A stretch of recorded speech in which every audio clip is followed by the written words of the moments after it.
Alors je réponds à une question qu'on m'a posée, qu'on me pose souvent, c'est quelles sont mes bonnes résolutions pour 2018? Alors, je crois que je vous l'ai déjà dit, mais je déteste les bonnes résolutions. Et risque de vous choquer, je ne prends pas de bonnes résolutions. J'en ai pas besoin. Pourquoi? Parce que chaque mois, je définis en début de mois quels sont mes objectifs du mois, personnels et professionnels. Et tout au long du mois, je travaille dessus en fait. Donc ce sont des choses importantes pour moi. J'ai déjà validé que c'était important pour moi.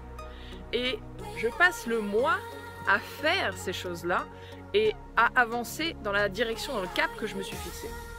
Et à la fin du mois, qu'est-ce que je fais? Je regarde par rapport aux objectifs que je m'étais fixés, où j'en suis tout simplement. Ça paraît, c'est très simple d'ailleurs, hein, je ne suis absolument pas une surfemme pour faire ça.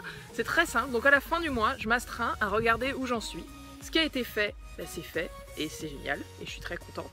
Et ce qui n'a pas été fait ou ce qui n'est pas encore terminé, eh bien tout simplement je le reprogramme sur le mois d'après. Et ça me permet de vivre chaque mois, chaque semaine et même chaque jour aligné avec ce qui est important pour moi, tout simplement. Donc je n'ai absolument pas besoin au 1er janvier, une fois dans ma vie, de réfléchir à quels vont être les objectifs de l'année. Alors bien sûr je le fais en amont, mais ce n'est pas parce que c'est le 1er janvier. Voilà comme réponse à cette question. Par contre, c'est simplement mon avis et ma vision des choses, ma perception. Toutes les personnes qui vont au contraire, elles, se trouver motivées parce que c'est le 1er janvier et que ça va leur donner envie de prendre un nouveau départ, avoir une nouvelle énergie, c'est génial, je trouve ça génial. Saisissez l'occasion que ce soit le début de quelque chose. Mais ne laissez pas ces résolutions s'évanouir au fur et à mesure du mois de janvier, parce que c'est ce qu'il arrive, on est d'accord, c'est ce qui arrive chaque année. Plus de 97% des résolutions qui sont prises ne sont pas tenues.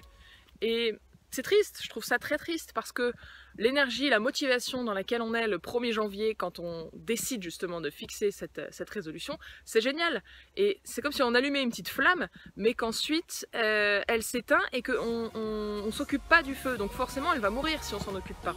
Donc ceux qui sont motivés, qui ont envie de prendre un nouveau départ début janvier, je vous félicite.